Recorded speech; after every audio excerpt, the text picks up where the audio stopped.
Thank you, Jörg. So we are going to start with the panel and the 10 minutes presentations. And I'm very happy to start with Michael Berntgen, which is the current head of Scientific Evidence Generation Department. And as I already referred in my introduction, Michael has been involved in this collaboration between HTA and EMA from the very early start. And personally, I always have enjoyed to work with him because his openness, his directness, and always being cooperative to ensure that there will be a very good interaction between EMA and EU HTA. So Michael, welcome, and I hope to hear from you. Excellent. Thanks so much, Wim, for the kind introduction, and I also cherish the cooperation over the years. Thanks, Jörg, for having me here also on this panel again. Goedemorgen to everybody here in the room. It's fantastic to be in Utrecht. Fantastic to be, as Maya was saying also, in an academic environment. So that's really, really nice to see. And I think really to say that this is now a next in a series of events, as you were saying, Jörg, earlier. And it's really keeping all of us on our toes. And that's, I guess, also the intention with all of these series. So really, really good to have that momentum being created, because it is really important for everybody to be part of this. I think it's fair to say that through the HTA regulation, we are getting great opportunities, which we need to embrace here, to facilitate and enable patient access to affordable medicines. I think that's really something which is very much the goal as part of a wider ecosystem. And I would really say that we need to embrace the opportunities for collaboration which are given to us by this piece of legislation now. And that's why we are here. And this includes also the collaboration at the HTA regulatory interface, about which I want to talk just in the next few minutes, where we are. So maybe just as a reminder to say that in the regulation, there are a couple of areas identified where HTAs and regulators are working together. And this is a slide which I presented last time in Brussels. Just to recap, therefore, here, I think it's fair to say that what's in here is based on the experience that we have gained together since 2010 on a project basis, in particular through the joint actions. And it's the value of this cooperation which we have established over the years, which is recognized now by putting this into law. And that's really, again, an important part of our thinking and how the process, how the system develops. What this regulation does, it puts on a sustainable footing what we have done over the years in this project environment. And we have also seen that a project environment has its limitations. So seeing this now on a sustainable footing within a regulation, within constraints, one might say, but also with predictability and financial backing included, that's extremely important. And there's a couple of benefits which we really need to build upon. And that's why we're doing all this work together with the European Commission, of course, and then also with the HTA partners. So where are we midterm? There's two key streams of work, or two principal frameworks that guides the work that EMA is doing with regard to supporting the implementation of this piece of legislation. The first one, and Maya did extensively already talk about it, it's our close collaboration with the unit in charge, with Maya's unit, and where we discuss details of implementation work. In fact, we had our last teleconference just yesterday again with your team, Maya. And it's from the implementation perspective, but it's also from the perspective of this unit eventually being the secretariat to the coordination group. So it's also from a practical operational perspective. So it's two angles to this conversation, I would say. But then there's also, of course, the technical work that we're doing. The technical work with UNETA 21, but that's not coming out of the blue. That's because the European Commission has asked us, both of us, UNETA 21 and EMA, to work together and actually to come up with this work plan. And this is why I need to bring it back to you, because this really guides a lot of the work that we are doing under the service contract until September this year. A notion here just to say that this work plan has recently been revised slightly in one of the actions here. It's also labeled here. We had an item around companion diagnostics. We changed this one around something specific on medical devices. So that's that specific work, and it will be published shortly. But so you have a bit of a pre-read here, that there is a bit of a slight update.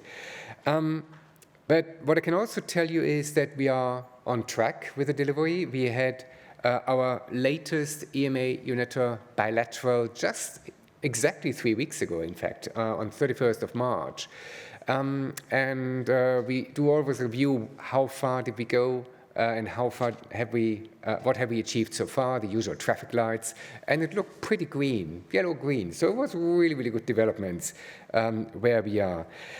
What do we do in this collaboration? We talk about general methodologies on the one hand. And the example I bring to you here is the concept of evidence transfer. The concept of evidence transfer, which is the HTA terminology. Regulators call it extrapolation. I personally prefer even the HTA terminology simply because it really substantiates the fact that this is based on evidence and there's a concrete plan behind how you can transfer this evidence. It's about pre-planning. And that's really behind here. So we have worked together, we have discussed guidances, we have exchanged assessment templates in here. So something really, really relevant also in order for the application across jurisdictions, if I may say. And if I give you an example of specific application of certain pieces of work, be it product specific or be it that's context specific, we are discussing on a study which is commissioned by EMA, the protocol. So we've given this protocol for post-licensing evidence generation for a study commissioned by EMA, given this also to HTA colleagues, saying, well, can this also be of use for you? And could you give us any insights how this can be useful for you? What are the specifics you're looking into? And I think this displays quite nicely the important work that can be done here at this interface, where we really need to see across the different decision makers from a public body perspective, that we're looking at, that we're generating evidence that can be used for different purposes. And that's very much at the heart of all this work. As I was saying, we're having regular bilaterals. All of you are certainly following us on LinkedIn, so you will always see when we are making this visible. We also publish, of course, the minutes from these meetings. And here are the ones that we had so far. The first one was mid last year on horizon scanning in general, so some activities that we need to be doing in this context. The second one we had on real-world evidence, including Darwin, EU, and we can talk a lot about it, but maybe not now in these 10 minutes I have, but also about patient experience data, PROs, patient preferences, etc. And the third one, just 3 weeks ago, was about ATMPs and evidence requirements from ATMPs.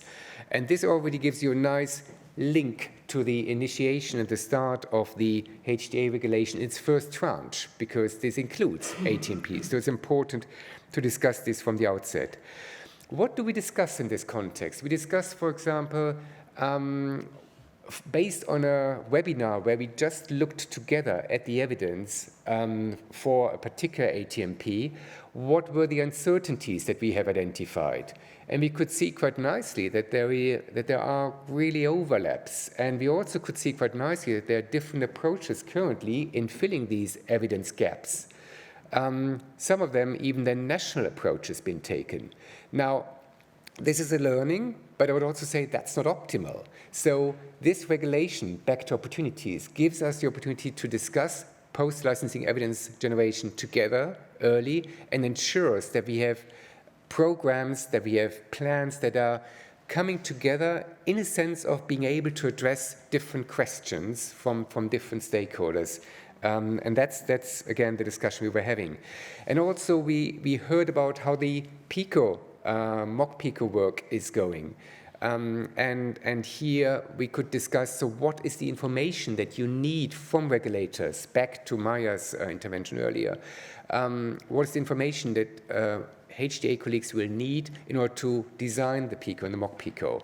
So all of this work is hands-on, I would call it, but it's also very much guiding us into, for all the implementation work of the later application of the regulation. Now, coming to a close and just giving you, therefore, a couple of ideas of the activities, because what I could fairly say is that the activities in this space have really, really expanded significantly. When we had initially a lot of work in what I would call the technical area, like life cycle evidence planning, particular joint scientific consultation, or the cross-decision-making collaboration, which means at the interface. So when regulators just come to their opinion and approval, and when HTAs need to make their assessment, so how do we exchange information? And we have done a lot here, particularly in Joint Action 3. We have a significant experience. Communication and training, and Jill, your intervention was exactly along these lines, has more and more come also at the forefront. We had discussions jointly at our patient and consumer working party and healthcare professional working party. There will be another session later this year, which is currently in planning. We do information session to the regulators, of course. The regulatory network also need to understand better.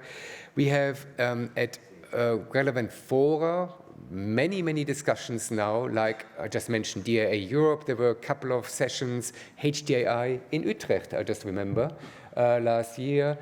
We had really big panel discussions also to reach out and make this happen. And of course, the info days, which were mentioned by Maya, where also EMA will contribute to also display on, may I call, regional level then, how this is envisaged to look like. So communication training is really something which is a lot on the forefront of our minds. Research project, policy initiatives, I mean, the discussions we have even today here at EAA are really in this context to be seen. And then the processes under the regulation. There is the implementing acts. There's very detailed work. There is, for example, how do we ensure confidentiality across the different public bodies? How can we exchange information in this space in order to facilitate each other's work? Very concrete discussions which need to happen here and which are really ongoing with full speed. So, all this being said and coming to a close, I think we all need to appreciate this is going to be a big change. It's a big change for everybody. And yes, we're going through the change curve, as always. And we may not always like change, but it's happening. And I think there are huge opportunities, really. It requires effort. It requires energy. Absolutely appreciated. But I would also claim that the structure that we're setting up here in Europe these days is unique. It's really unique. And that's something which we need to fill and embrace accordingly, because ultimately it's in the interest of patients. And with this, I close. Thanks a lot.